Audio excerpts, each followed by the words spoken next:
This is an overview of what I'd like to talk about.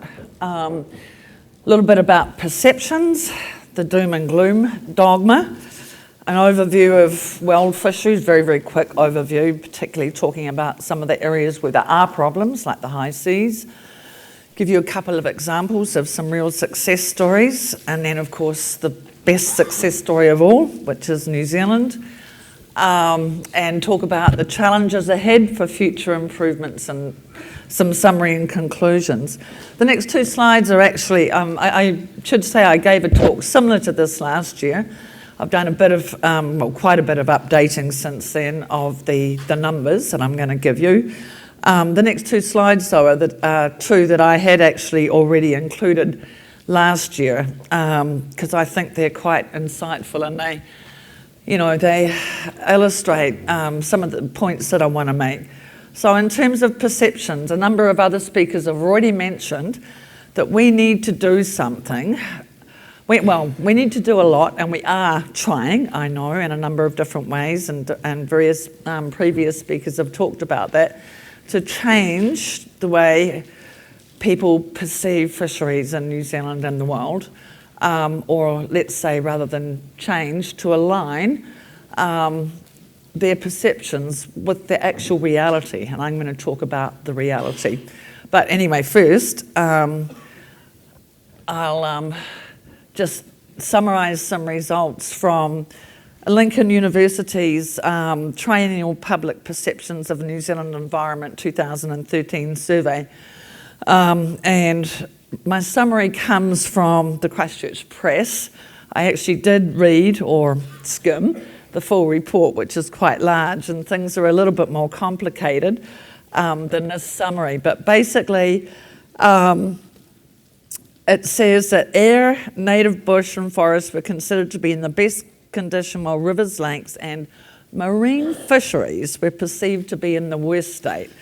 And what truly amazes me is that the condition of New Zealand's terrestrial native plants and animals is perceived to be adequate or good, and marine fisheries are perceived to be bad. Now, I've got great admiration for Department of Conservation, all the work they're doing to bring species back from the brink of extinction.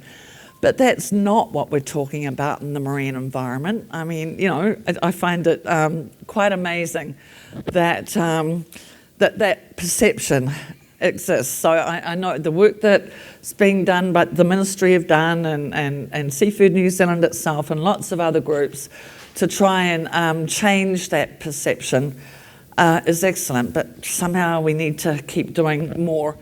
The other slide that I showed last year, I show this quite often, and the reason is the quote at the bottom. This is from Daniel Pauly at the University of British Columbia.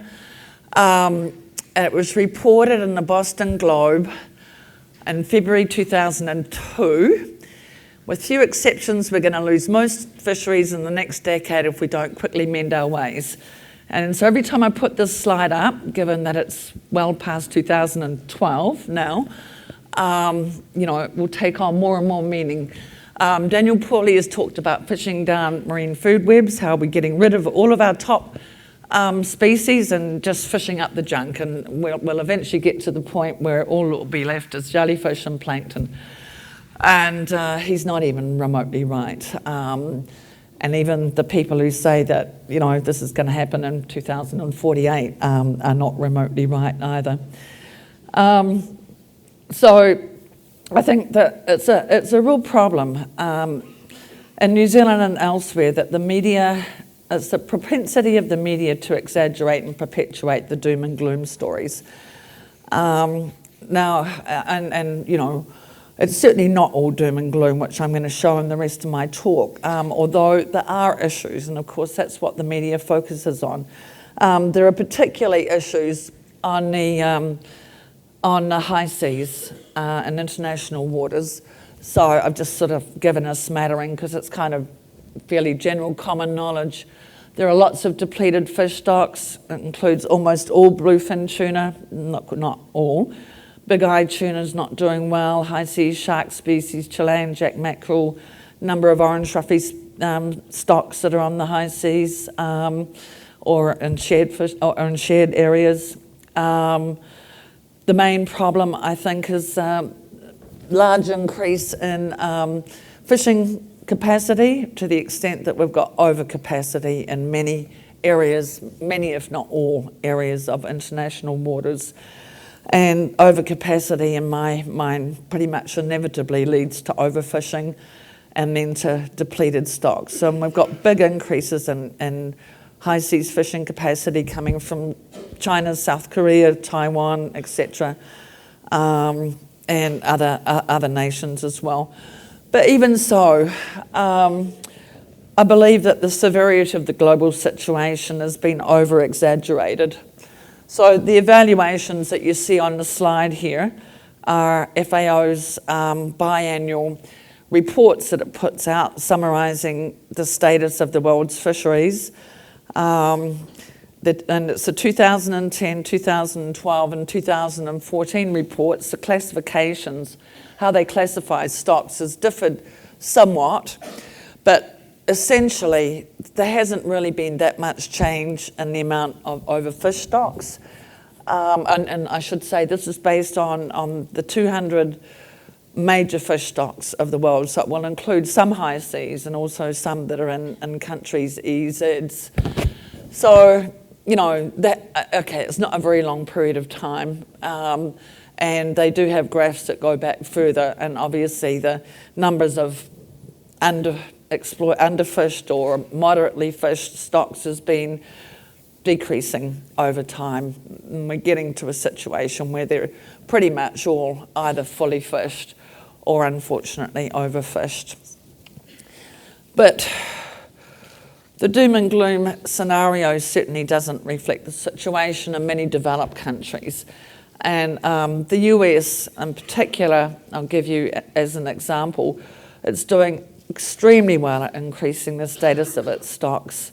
This is what they call the Fish Stocks Sustainability Index, and they score all of their fisheries, all of their stocks, on the basis of the factors below. Overfish status is known, overfishing status is known, not overfishing, not overfished, and above 80% of the biomass corresponding to maximum sustainable yield. And you can see that they're continuing to increase at quite a phenomenal rate. I should say, though, they came from quite a low base. They really had some seriously overfished stocks. And in addition, there was something called a Stock Assessment Improvement Plan put together in 2001 that I had some involvement in. And since that plan has been implemented, they've received an extra $300 million to do stock assessment research over and above their previous or their baseline budget, if you like. So, that's one reason why they can keep on going up. Obviously, if the maximum score is 1,000, it has to plateau at some point in time, but they are making a lot of progress. A second example is the stocks that are assessed by the International Commission for the Exploration of the Sea, which is EU and Norwegian and other stocks.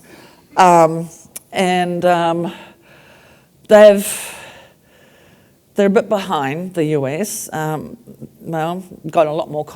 a much more complicated situation with so many countries involved, but they're making substantial progress. And they had a long history of overexploitation, but they've made substantial progress towards restricting fishing mortality. So you can see fishing mortality was going up. This graph goes from 1960 to 2013. Fishing mortality going up, and they've actually made a concerted effort to bring it down. And as a result, there's a bit of a lag, but the stock biomass is going up as well. And they've managed to amazingly increase the number of stocks fished at MSY has increased from 2 to 26. So, that's real progress. They do have quite a way to go, though. New Zealand is another good example of improved sustainability and excellent current status. This slide here represents the status of our fish stocks relative to 24 different fishing metrics. Don't worry, I don't expect you to read it. It's obviously too complex to interpret on a single slide, but all you need to appreciate is the amount of green relative to the other colours. That's the only reason I'm putting this slide up. The next two slides will take a slice of some of these indicators, or if you like, performance metrics. So in this slide here, I've got, these have all been updated to 2015, and the next slide that I'll show you has only been updated to the end of 2014. And essentially the colour coding means green, absolutely excellent, yellow, may need to monitor, but it's basically okay. It just might be slightly below the management target. Orange means you need to either put in a rebuilding plan or reduce overfishing, and red means that the fishery should be considered for closure if they haven't already been.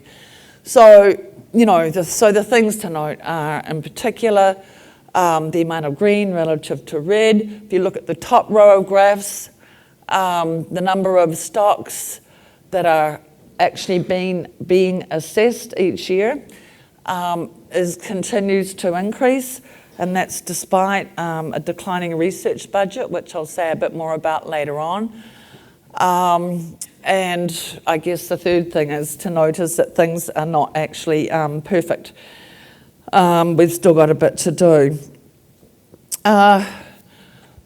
That number that I have on the graph, 83%, that is the percentage of stocks of known status that are above the soft limit, or in other words, the percentage of stocks of known status that are above or well above the level where there might be sustainability concerns.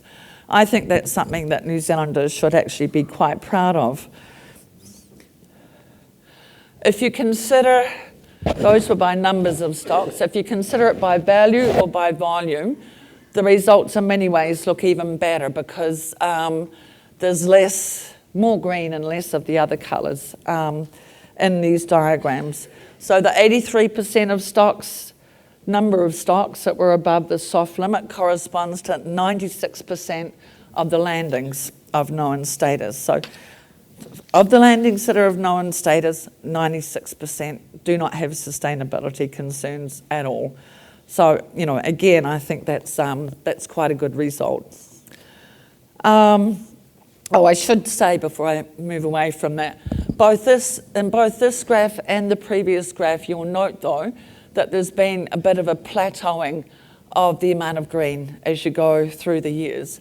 So we are at the point where we've made quite substantial improvements, but they're kind of plateauing, and we're not. In fact, when I updated the numbers, if you can see, there's a very slight but not significant kind of decrease in the amount of green on those diagrams. In terms of highlights from the assessment, 2014, 2015 assessments. So both hoki stocks have been increasing. They increased in size for 8 consecutive years. In 2015, they've kind of, the western stock anyway, has kind of stabilised. I think the eastern stock continued to increase, but overall, basically a stabilisation above the upper end of their management target. Last year, we assessed 4 orange ruffy stocks, 3 of which have increased in size and are now near or within the management target range. Rock lobsters are generally performing well, so are red gurnard.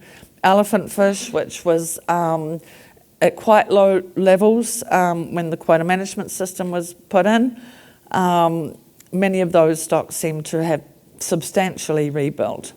These are just some of the highlights. The current issue of Seafood New Zealand magazine has more of them, and the fisheries assessment plenary documents themselves have, of course, have even more. And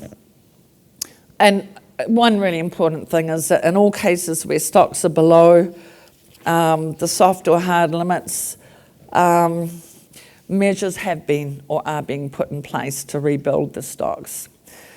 I mentioned before about the sort of plateauing and the stocks of favourable status. It isn't surprising that the performance metrics for stock status seem to be reaching a plateau, given the decline in the amount of fisheries research over the years. So the line that has red dots on it is the actual research spend, and adjusted to 1992 purchasing power, which is the first year on the graph. The blue dots are the number of stocks in the quota management system. So we're currently in a situation where we're about 45% of the level that we were in the early 90s, while the number of stocks in the quota management system has increased threefold, 3.5-fold, and a substantial proportion of the budget is now allocated to recreational fisheries research, effects of fishing on the aquatic environment, biodiversity, and international fisheries in which New Zealand participates. So it's a much smaller budget in real terms, and it has to stretch a lot further. And I'll say a little bit more about that in my conclusions. In fact, the good news story is sort of somewhat less good if you look at stocks of known and unknown status. I should mention in this graph we're said to have 638 stocks in the quota management system, I think is the number, but a lot of them are just administrative stocks that are either really don't exist at all or don't exist at a commercial level. So I've got rid of them, and that's almost 300 stocks that I just take out. So I do all my analyses are done on the rest of the stocks. So this is the stocks of known versus unknown status relative to those performance metrics of the soft limit, hard limit, overfishing and management target by number and percent. And you can see that it's only for the hard limit where your numbers are getting close to 50%. Now, admittedly though, a lot of those numbers, those stocks of unknown status are still quite small. So if you look at the same thing by the percentage of stocks of known status making up the value of the landings, and we exclude squid from these calculations, the numbers would actually be 76% for the soft limit, 80% for the hard, 69% for overfishing, and 74% for the management target. So, you know, I think it is something that we need to do something about, and in fact, I'd like to offer that as a challenge. One of the challenges ahead for making further improvements. So other ways, you know, one other way to add value and enhance our domestic and international reputation is to work creatively with the fisheries science community to develop cost-effective ways of increasing the number of stocks of known status and further enhancing management measures. I think we can get a lot of mileage out of that. It will, of course, help with any further certification projects, and it will enable greater market access and price premiums. So in summary, my summary and conclusions, New Zealand's fisheries are performing extremely well overall, at least as good as or beyond the standard of the best in the world. I don't think there's any question about that. I mean, I didn't actually do the direct comparison, but if you put some of those graphs side by side, you know, from different countries' results, you'd see that New Zealand is definitely up with the best. The overall status has become increasingly favourable since we put in the harvest strategy set in 2008. Of course, that's not when it started. It started, you know, 1986 and even earlier in some cases. It's just that we don't actually have metrics to measure progress over that time period. We've only really got the metrics from 2008 onwards, which is a bit unfortunate. But it does now appear to be plateauing. For stocks of known status, 83% are above or well above the level where sustainability issues might be a concern. This represents 96% of landings.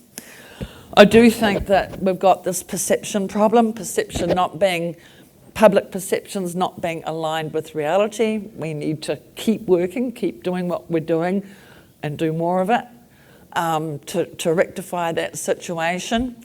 And we do need to acknowledge that things aren't perfect and that we need to, there are a number of areas where we can make improvements, and I know that we are. But I'm suggesting, from my perspective, just to put something else on the table, that one way to do this is to increase our research effort in order to gain knowledge about the status of more of our stocks. And there are some deep water stocks, but it's particularly inshore finfish, actually, where we are lacking knowledge. There's a lot of stocks where we just don't know the status of the inshore finfish stocks. And of course, we need to better demonstrate this to our markets and the rest of the world. Thank you.